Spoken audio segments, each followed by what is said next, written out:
Do you like me? I haven't changed. But my wife did. She's a fat-ass hippo now. And her and Jasper can suck my hairy balls. Donate.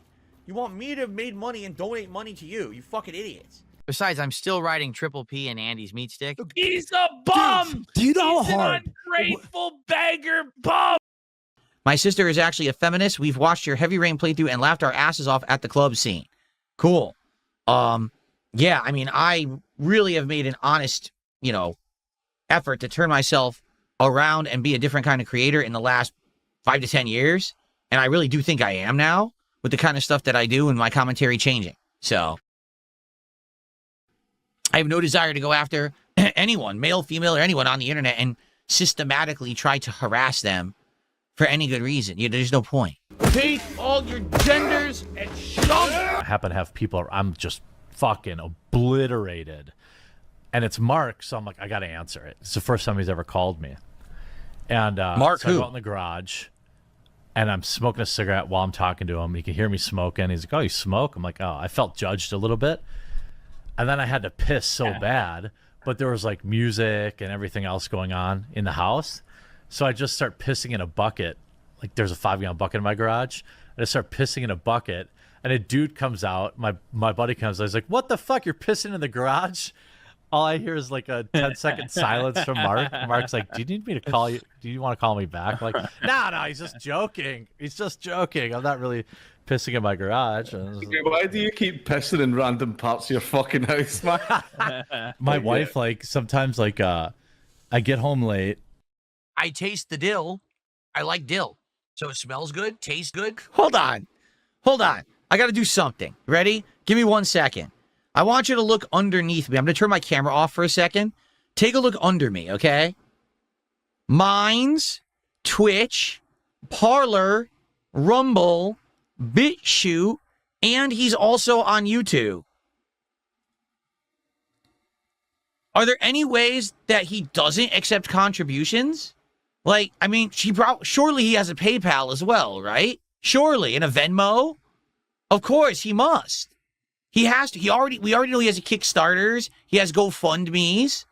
We know that he has a Patreon. Maybe he got rid of his Patreon because it's not on there. But we know he had a Patreon at one point. Okay? What else? Does he accept mailed money? If so, does he have like a P.O. box you can mail him envelopes of cash? The God just tipped me $1 and says, here's $1 because you still think that money is the end-all and be-all when it comes to life. You'll find out the hard way. Does he accept Bitcoin? Does he... What else? Cash App. That's right, Cash App. We can't forget Cash App. There's got to be more. Can you have a carrier pigeon fly funds to this man? Because I may be interested in doing it that way. That might be the way that I've decided. I understand about diversification. I get it. You don't want to put all your eggs in one basket, especially when you get attacked on the internet for things you say and do. For example, you don't want the one way where you get most of your income to be shut down, and now you have no other way to make money. I get that. But I do think it's a little excessive. Minds, Twitch, Parler, Rumble, BitChute, YouTube, Patreon, GoFundMe. I'm seeing a pattern that perhaps there's a focus here. And of course, you don't understand, I also accept contributions. So it is hypocritical for me to be saying this right now. But I would like to point out, I do have a leaderboard, but my entire screen is just the leaderboard and me. Okay? You don't see half my screen is not one of these giant overlays. Pay here. Pay.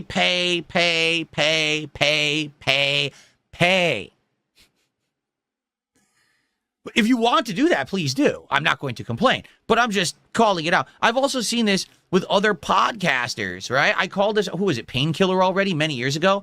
Their entire it's like 3 tiny little webcams, and their entire screen is like Dollar Shave Club, water pick toothbrush, men's butt wipes on the screen. It's like, dude, is this a podcast or am I on a fucking website for, to buy products and see shilling? Like, what is going on?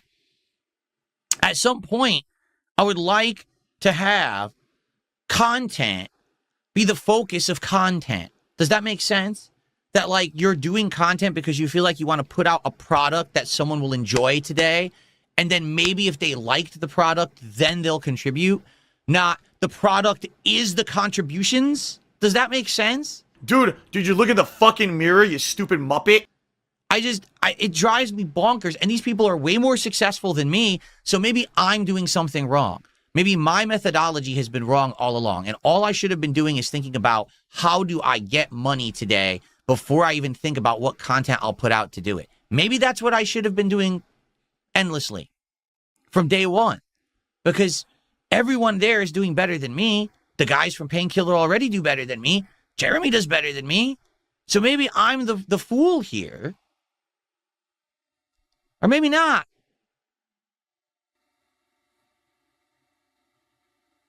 I don't get it. What is the point of the video he's making? Is this going to help him in any way, what he's doing right now? YouTube is awful, absolutely awful at any kind of transparency when they make changes to the site, when they make changes to the business, the algorithm, and it hurts creators who genuinely are working their butts off because they change everything, and what worked for you yesterday won't work for you today.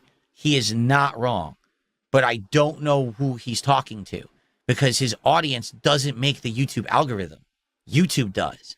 So if you can't control that, you can't speak to YouTube and get them to listen, venting to your public viewership probably won't work or help. And instead, you should maybe talk to your colleagues who are seeing similar problems and work together to try to do some kind of a collective solution, or perhaps, again, something to drive an increase in interest with your content during these time periods when you're seeing the downturns. But just bitching to your audience, I don't see how that's going to help anything. Every year, you notice, every year these idiots try to pull me into their drama. I just stay out of it. Nothing to do with any of their horse shit. I just want to play games and have fun with you guys and be small-time Phil. I'm very happy being a small-time YouTuber that's successful. Thank you, Derek. He says you're really happy. Well, I appreciate that. I do nothing on Patreon anymore. Okay, when you contribute to me, I directly shout you out on my streams. I tell you, hey, let's buy games, let's do things. I couldn't imagine. I could not imagine my entirety of my existence on the internet is having these kind of goals, and if we hit this amount of funding, we're going to do this. And because people are like, oh, Phil, why don't you just take time off to relax or rest up? Like, every day I'm not here is a day I don't make money. We hit this amount of funding, we're going to do this, and then we're going to start this website, we're going to do this project, we're going to do this, we're going to do this. What? It's too exhausting. It's too much. It's too much work. I can't. You're asking and asking and asking and asking and asking. And it's always something else. Does it ever end?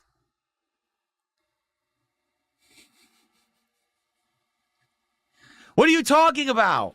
How dare you say to look in the mirror? What mirror? I don't have one. Hold on. My phone is kind of reflective. Hold on. Scared me. How dare you make me look at myself? He was gay for Andy Worski.